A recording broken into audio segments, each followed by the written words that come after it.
So, um, imagine a government inspector walking right into your business, but, instead of just casually holding a clipboard, they are wearing a body camera. Yeah, and they're refusing to shake your hand. Exactly. And speaking to you from a literal script, welcome to the deep dive, by the way. Today we are looking at this May 2023 decree from Mexico City's official gazette. It basically turns a routine administrative visit into this rigorously engineered system of transparency. Right, and when we say administrative visit, we aren't talking about someone, swinging by to check a fire extinguisher. We mean INVEA, that's Mexico City's Verification Institute. Oh, so these are the officials shutting down illegal construction sites or like inspecting bars? Exactly, or auditing massive commercial operations. The stakes are incredibly high, which is why this decree serves as this fascinating blueprint of how a huge government tries to eliminate corruption using, well, technology or really rigid behavioral codes. It really is. And reading through the sources, the Institute's inspector hierarchy is, it's literally engineered like a film set to separate the power dynamics. It really is, yeah. Like, you have your level AA personnel. They act as the camera operators and production assistants. Then there is level A, the directors who actually execute the inspection.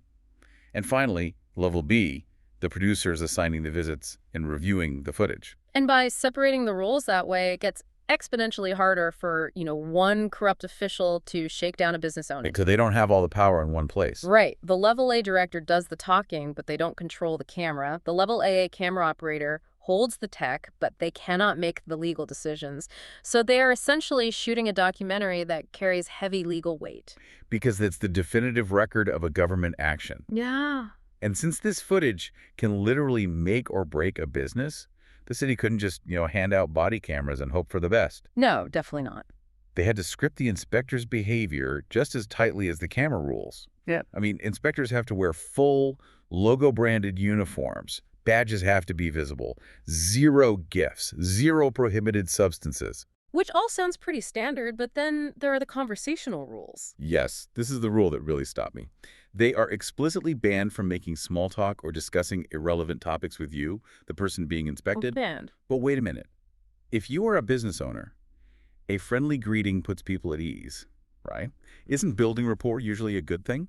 Well, normally, yes. It is a natural human instinct to want to break the ice. But in the context of regulatory enforcement, small talk is actually a massive liability. Really? How so? Because if you are the business owner cracking a joke, you might think you are just being friendly. But under this decree, the inspector is trained to view that as a risk. A casual conversation can blur professional boundaries. Oh, I see. Or a savvy owner might weaponize that rapport to manipulate the outcome. Exactly. By mandating absolute focus on the task, the city basically guarantees strict impartiality. Which makes sense. I mean, the goal isn't customer service. It is creating a perfectly objective, indisputable record of reality.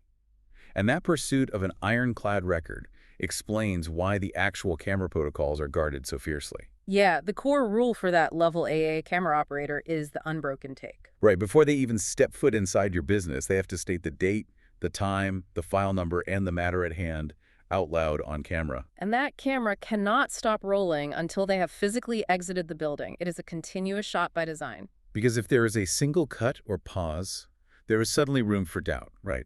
Exactly. A pause opens the door for someone to claim, like a bribe was solicited off camera or evidence was planted.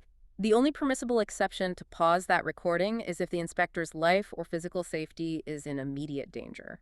Wow. But an unbroken shot doesn't mean anything if the inspector can just delete the file in their car afterward. Right, which is where the chain of custody comes in. Yeah, those rules caught my eye. A physical recording is useless if the SD card, accidentally goes through the washing machine before it gets to the station.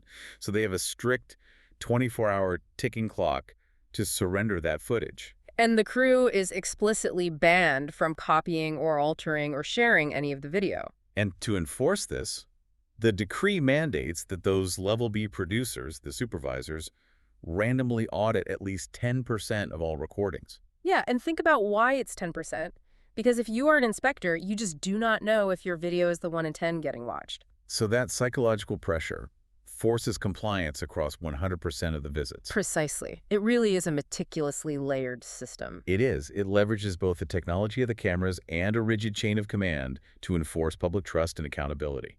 It's trying to remove human flaws from the equation entirely. Making the reality of an inspection as clear and undeniable as possible. Yeah. It leaves you with something to chew on, though. These exhaustive rules, the branded uniforms, the banned small talk, they're clearly designed to keep the government inspector perfectly honest. Right. But when every single interaction is continuously recorded for a permanent state archive, how does the presence of that unflinching camera fundamentally alter the behavior and the privacy of the ordinary citizen being inspected?